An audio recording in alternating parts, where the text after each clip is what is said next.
রাসূল বলছেন তোমাদের সন্তানদেরকে তিনটা শিক্ষা দান করো, হুব্বে নবীকুম, হুব্বে আহলে বাইতুকুম, হুব্বে কিরাআতে কুরআনিকুম। নবীর ভালোবাসা, আহলে বাইতের ভালোবাসা, কোরআন তেলাওয়াতের ভালোবাসা। আমাদের উদ্দেশ্য হলো কোরআন তেলাওয়াতের ভালোবাসা, নবীজির ভালোবাসা, আহলে বাইতের ভালোবাসা যেন এলাকাবাসীর সকলের অন্তরের মধ্যে স্থাপন হয়, এই আশা ব্যক্ত করে আমার সংক্ষিপ্ত আলোচনা শেষ করলাম। এই মুহূর্তে আপনাদের সম্পর্কে গুরুত্বপূর্ণ আলোচনা রাখছেন বিশিষ্ট সাংবাদিক কলামিস্ট জনাব বাক্সিমিল ইউনুনার আবেদ আহমেদ সাহেব। मुस्तफा हम है बज़्म हिदायत के लाखों सलाम। মহাপবিত্র ঈদে মিলাদুন নবী সাল্লাল্লাহু তাআলা আলাইহি সাল্লাম উদযাপন উপলক্ষে উত্তরগ্রাম আঞ্জুমানে হাসানিয়া দরবার শরীফ কমপ্লেক্স আয়োজিত আজকের জশ্নে জুলুস ও পদসভার সম্মানিত নেতৃবৃন্দ, পীর সাহেব, শাহজাদাগণ, উলামায়ে কেরাম, মুরিব্বিয়ানে কেরাম, যুবক ভাইয়েরা, সবাইকে ঈদের শুভেচ্ছা এবং সালাম। আসসালামু আলাইকুম ওয়া রাহমাতুল্লাহি ওয়া বারাকাতুহু। আমরা জানি, আমরা বিশ্বাস করি, আমরা হৃদয়ে ধারণ করি প্রিয় নবী সাল্লাল্লাহু আলাইহি সাল্লামের আগমনী দিবস থেকে আর কোনো বড় দিবস নেই।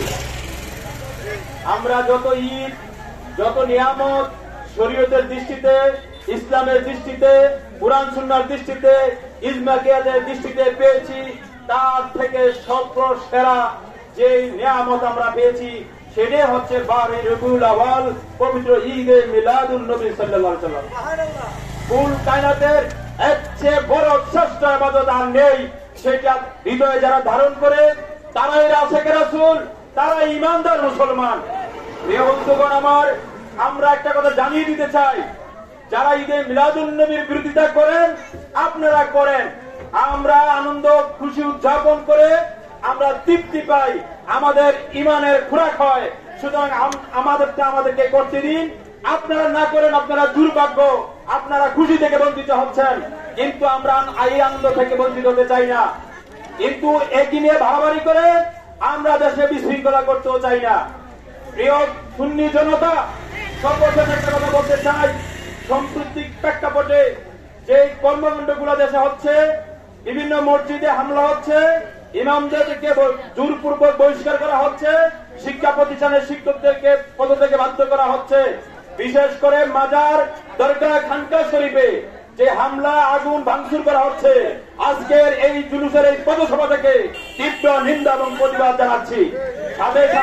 সাথে সাথে দৃষ্টি আকর্ষণ করছি সরকারের অনতিবিলম্বে এই মাজার, দরগায় যারা হামলা করছে তাদেরকে চিহ্নিত করে বিচার আওতায় আনার জন্য। আর সামনে যদি এমন কোন ঘটনা হয়, এই দেশের আহলে সুন্নাত ওয়াল জামাত পন্থীরা, মাজার, দরগা, তরিকত পন্থীরা আর বসে থাকবে না, তার ডাক বাংলা জবাব দিবে ইনশাআল্লাহ। এ বন্ধুগণ, অচিরে সারা বাংলাদেশে পীর মাশায়েখ, উলামায়ে কেরাম, আহলে সুন্নাত ওয়াল জামাতের নেতৃবৃন্দরা ঐক্যবদ্ধ হয়েছেন এবং আমরা বুড়িচুঙ্গ ইতিমধ্যে, যদিও আমাদের সবার সাথে সমন্বয় করা সম্ভব হয় নাই, তড়িৎ গতিতে করতে যে গত শনিবার আমরা মাজার, দরগা, খানকা রক্ষা পরিষদ করেছি। এই পরিষদের মাধ্যমে আগামী কিছুদিনের মধ্যে বিশাল কর্মসূচি আসছে। আপনাদেরকে সেই কর্মসূচিতে অংশগ্রহণ করার জন্য, এগিয়ে আসার জন্য আহ্বানটুকু রেখে উত্তরগ্রাম আঞ্জুমানে হাসানিয়া দরবার শরীফে আজকে এই বিশাল আয়োজনকে সাধুবাদ জানিয়ে বাংলাদেশ ইসলামী ফ্রন্টের পক্ষ থেকে সবাইকে ঈদ মোবারকবাদ জানিয়ে আমার বক্তব্য এখানে শেষ করলাম। আসসালামু আলাইকুম ওয়া রাহমাতুল্লাহি ওয়া বারাকাতুহু।